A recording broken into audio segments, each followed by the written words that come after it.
है। तो आज के एनालिसिस में हम लोग देखेंगे कि कौन कौन सा हमारा ट्रेडिंग स्पॉट रहा है। तो ट्रेडिंग स्पॉट फाइंड आउट करने से पहले हम बैंक निफ्टी के चार्ट पे चलेंगे। देखिए ये बैंक निफ्टी का चार्ट है और ये डेली टाइम फ्रेम यूज हो रहा है, ठीक है।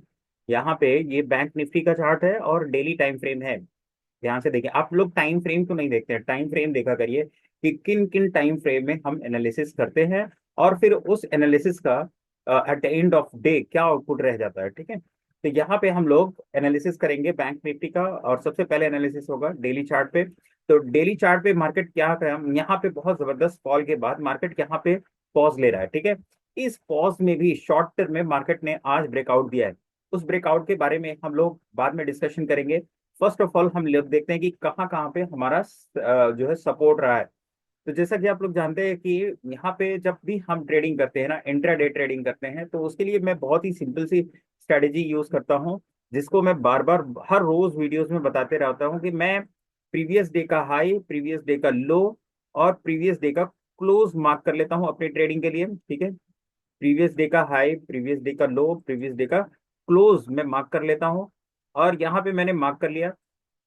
कल का हाई हमारे लिए रेजिस्टेंस का काम करेगा, कल का लो हमारे लिए सपोर्ट सपोर्ट का काम करेगा और कल का क्लोज रेजिस्टेंस एंड सपोर्ट ये दोनों के लिए काम करता है।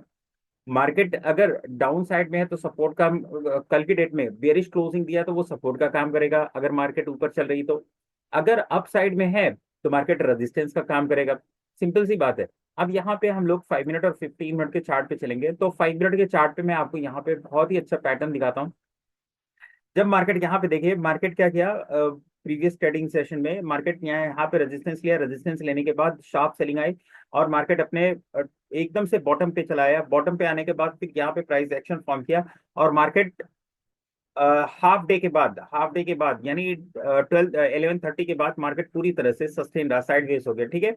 और ये सस्टेनेबिलिटी मार्केट की, ये जो साइडवेज हो गया ना मार्केट, यहाँ पे पॉसिबिलिटी ये थी कि अब कल की ओपनिंग डिपेंड करती है कि मार्केट कहाँ पे ओपन होता है। मार्केट कहीं पे भी ओपन हो, अगर इसके लेवल यानी 51,230 लेवल ऊपर, 51,230 के लेवल के ऊपर अगर मार्केट एक 5 मिनट की कैंडल क्लोज कर देता है, तो मैं ये समझूंगा कि यहाँ पे हमारा बाइंग एक्टिव हो चुका है, ठीक है। क्या एक्टिव हो चुका है? बाइंग एक्टिव, यानी कॉल साइड में एक्टिव, क्योंकि ब्रेकआउट हो गया है यहाँ पे। इस शॉर्ट टर्म में हमारा ब्रेकआउट है, ठीक है। तो आप यहाँ पे देखिए, ये हमारा सपोर्ट था, मार्केट आया, मार्केट यहाँ पे ओपन हुआ, ओपन होने के बाद अपने बॉटम पे आया, यानी कल की क्लोजिंग के आसपास आया, मार्केट वापस से जाकर के ब्रेकआउट दे दी, ठीक। ब्रेकआउट के बाद मुझे एक सस्टेन कैंडल चाहिए थी, जहां पे मतलब एक रिवर्स लेने के बाद मार्केट अप साइड में निकले तो मैं वहां पे ट्रेड लेता। और यहाँ पे एक रिवर्स कैंडल बनी, ठीक है, यहाँ पे एक रिवर्स कैंडल बनी। अब ये रिवर्स कैंडल आप ध्यान से इसको देखिए, ये मैं यहाँ पे बताना क्या चाह रहा हूँ। ये बुलिश कैंडल बनी, उसके बाद ये रिवर्स कैंडल यहाँ तक आई, बायर ने इसको वापस से फिर इसके ऊपर लिया, तो जाहिर है कि अब बायर अगर यहाँ तक 50% ला करके वापस से रिट्रेस करके लेके जा रहे हैं तो कुछ ना कुछ तो स्ट्रेंथ है। और मेरा लेवल था यहाँ पे 51,500 का, और मार्केट फ्री फंड में 51,600 तक लेके चला गया। तो जैसे ही इसका हाई, फर्स्ट 5 मिनट की कैंडल का हाई ब्रेक हुआ, हमारा कॉल एक्टिव हो गया, यानी हमने यहाँ पे 51,300 की कॉल ली थी। आप देख सकते हैं 51,300 की कॉल, 51,300 की कॉल। आप यहाँ पे फर्स्ट 5 मिनट की कैंडल है, ये फर्स्ट 5 मिनट की कैंडल है, ये वाली, ये इस वाली कैंडल में हमारा कॉल एक्टिव हुआ, यानी 300 के ऊपर।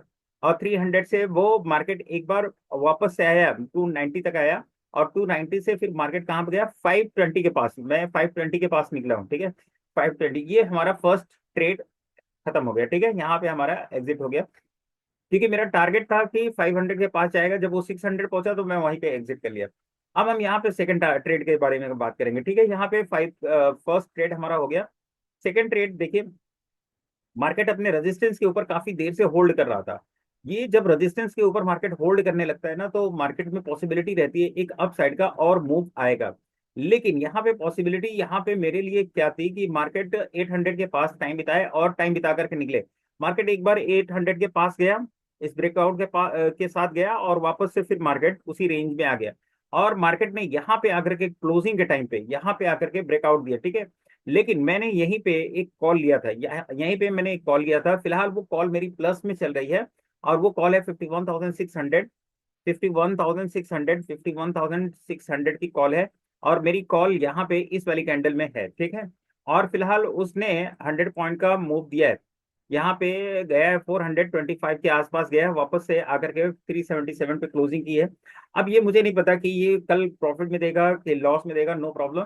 लेकिन ये कॉल अगर लॉस में भी जाता है ना, तो मुझे बहुत ज्यादा लॉस नहीं होने वाला है, क्योंकि आज मैंने जो प्रॉफिट गेन किया है उस प्रॉफिट के सामने उसका लॉस कुछ भी नहीं होगा अगर मार्केट मेरे गए। क्योंकि आज की जो डेली चार्ट पे आप क्लोजिंग देखेंगे, डेली चार्ट पे अगर आप क्लोजिंग देखेंगे एकदम अपर एंड पे हुई है, ठीक है।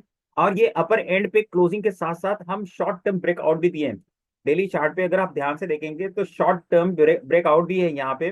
अब ये शॉर्ट टर्म ब्रेकआउट आप देख पा रहे हैं कि नहीं देख पा रहे हैं मुझे नहीं पता, लेकिन अगर आप ध्यान से देखेंगे यहाँ पे ये शॉर्ट टर्म ब्रेकआउट है। अब ये शॉर्ट टर्म ब्रेकआउट है तो मार्केट इतना जल्दी ढीला नहीं पड़ने वाला है, मार्केट इतना जल्दी कमजोर नहीं पड़ने वाला है। और वापस से फिर हम यहाँ पे देख रहे हैं कि ट्रैंगुलर ब्रेकआउट भी है, सॉरी, यहाँ पे ये एक ट्रैंगुलर ब्रेकआउट भी है।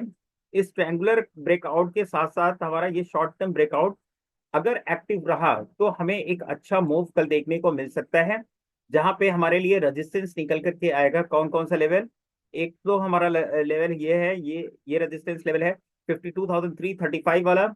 और दूसरा हमारा रेजिस्टेंस लेवल है 52,590 वाला। ये दोनों लेवल हमारे लिए रेजिस्टेंस का काम करेंगे, लेकिन उसके लिए मार्केट को 52,000 के ऊपर सस्टेन करना पड़ेगा। अगर ये 52,000 के ऊपर सस्टेन करके मार्केट निकलती है तो इंट्राडे में ये दोनों टारगेट दिखा सकता है।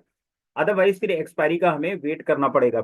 एक्सपायरी के डे में अगर शॉर्ट कवरिंग आती है तो मार्केट दोनों लेवल को दिखा सकता है। मार्केट अब तभी वीक हो सकता है जब यहाँ पे शॉर्ट टर्म का ब्रेकआउट के अगेंस्ट अगर ये ब्रेकआउट फेल होता है, और ये वाली जो शॉर्ट टर्म की ट्रेंड लाइन का सपोर्ट है, ये ट्रेंड लाइन का सपोर्ट ब्रेक करके क्लोजिंग देता है और फॉलोअप देता है, तभी हम यहाँ पे वीक हो पाएंगे। मेजरली हम क्या है ना यहाँ पे, अगर आप वीकली चार्ट पे देखेंगे तो मेजरली हम एक सपोर्ट के साथ चल रहे हैं, और वो सपोर्ट काफी अच्छा है। हमने वीकली चार्ट पे ये सपोर्ट आइडेंटिफाई किया था, हमने वीकली चार्ट पे ये सपोर्ट आइडेंटिफाई किया था, और इस सपोर्ट के साथ मार्केट चल रहा है। तो ये सपोर्ट जल्दी ब्रेक होने वाला नहीं है, ठीक है। ये सपोर्ट जल्दी ब्रेक होने वाला नहीं है। अगर ब्रेक होता है तो फिर जो है मार्केट काफी जो है डाउन साइड में मूव कर सकता है, यहाँ पे फिर डाउन ट्रेंड शुरू हो जाएगा। तो इस सपोर्ट को देखते हुए मार्केट को अभी बार बार वहां पे सपोर्ट लेना पड़ेगा। अगर लेकर के अप साइड में निकल जाता है तो काफी अच्छा हमको ट्रेड देखने को मिल सकता है। यहाँ पे आपने देखा कि शॉर्ट टर्म का ब्रेकआउट अब किस तरीके से हमें आउटपुट देता है। यहाँ पे शॉर्ट टर्म का ब्रेकआउट हमें किस तरीके से आउटपुट देता है ये हमें देखना है, ठीक है। ये शॉर्ट टर्म का ब्रेकआउट है। अब जब तक मार्केट इसके ऊपर बना रहेगा तब तक हमें टेंशन लेने की कोई जरूरत नहीं है। अब चलिए 15 मिनट में देख लेते हैं कि कौन कौन सा हमारा ट्रेडिंग स्पॉट कल की डेट में अवेलेबल हो सकता है। तो सबसे पहले तो ये अगर मार्केट किसी वजह से गैप डाउन ओपन होता है या किसी भी वजह से ओपन होने के बाद डाउन साइड में आता है, तो ये लाइन हमारे लिए बहुत ही इंपॉर्टेंट काम करने वाली है इंट्राडे में। ये लाइन सपोर्ट का काम करने वाली है, बहुत ही इंपॉर्टेंट लाइन है हमारे लिए इंट्राडे में। अगर हम इंट्राडे में इस लाइन पे नजर बना के रखेंगे तो अप साइड का एक अच्छा ट्रेड हमको देखने को मिल सकता है। इनकेस अगर ऐसा नहीं होता है तो फिर हमारे लिए रेजिस्टेंस का कौन कौन सा लेवल है वो इंपॉर्टेंट है। एक तो साइकोलॉजिकल रेजिस्टेंस यहीं पे है 52,000। अगर 52,000 नहीं अचीव हो जाता है वो एक ही कैंडल में, तो अगला जो हमारा रेजिस्टेंस निकल करके आएगा इंट्राडे में, वो निकल करके आएगा यहाँ पे 52,350 वाला।